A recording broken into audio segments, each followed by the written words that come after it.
Hello students, we are again back with some problem solving videos.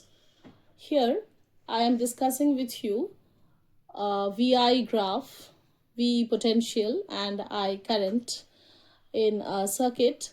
Here you are observing there are two straight lines, okay?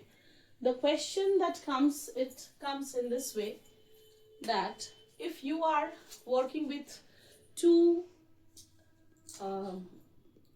conductors, okay, two conductors of whatever resistance, suppose a conductor A and conductor B you are working with.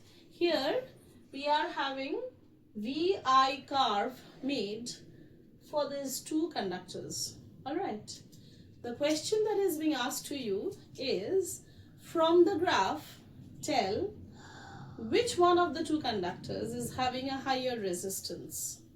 You know, it's from the Ohm's law. We have drawn this VI curve, and in this VI curve, how you calculate the resistance.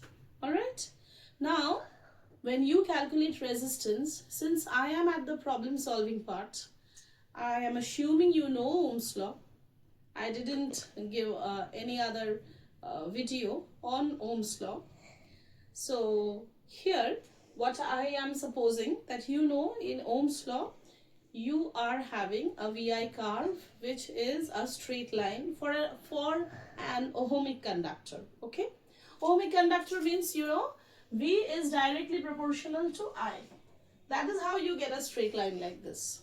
Okay, now how to determine which one of these is having a higher resistance? Okay, what you do in this kind of a question, these questions are very, you can say, dear to examiners.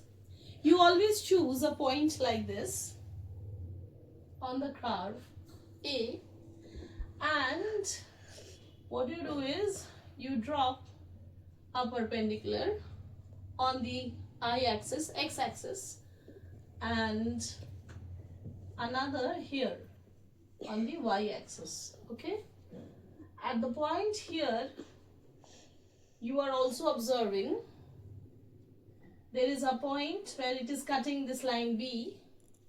So what you do, you find it out in this way, that for this curve I am joining it like this. It may be or it may not be joined. You can join it with dotted lines, that is not an issue. What you see here is more important. What you see here is the slope of the curve, of the VI curve for B. Slope of the VI curve for B. The slope is delta V by delta I. Okay, what you get is, this is V, this is I. So slope of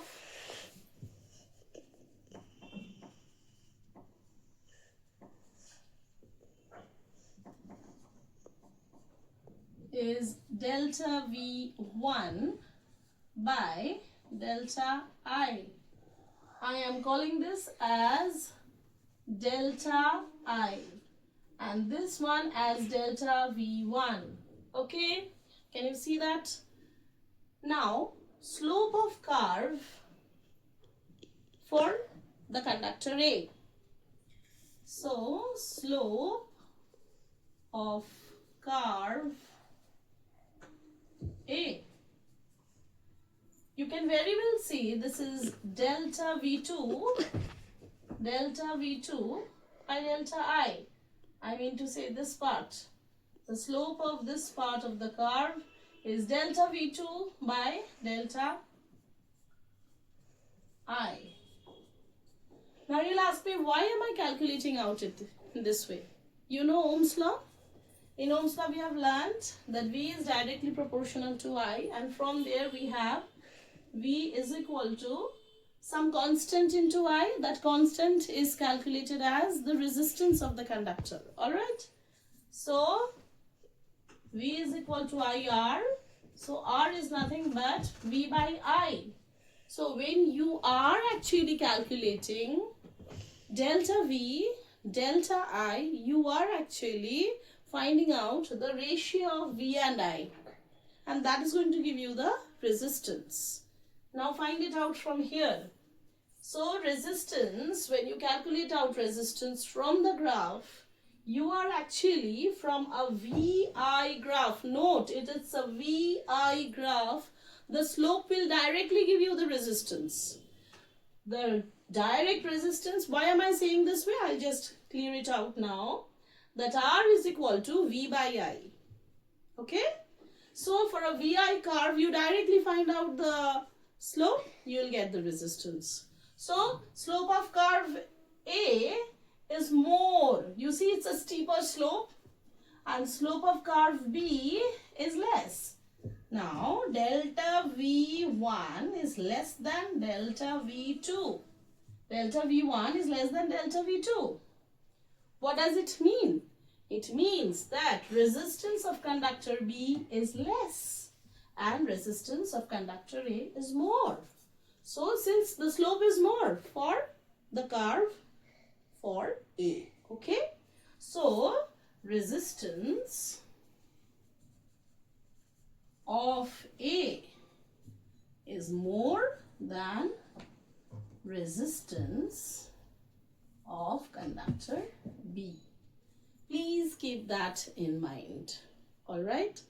Over here, there is another question related. Suppose they are using the same conductor, but they are using two different temperatures. You know, when temperature increases, resistance also increases, isn't it? So if temperature increases and resistance increase, resistance high means temperature high. Resistance low means temperature low. So when you are having such a curve, okay, such a curve like this for same conductors, I mean to say this, if suppose this is a VI curve, it's the same conductor and they are writing it like this. Then suppose this is T1, this is T2, and tell me which one of the temperature is high. From this VI curve, it's clear to you that T2 is having the resistance calculated at T2 is higher than the resistance calculated at T1, isn't it? So T2 is at a higher temperature than T1. I hope these little things will actually help you in your question paper. Examination has already started. ICSE has started today itself. And you are having a gap before your physics and chemistry. I hope all these finds the way to you before your exams. Thank you.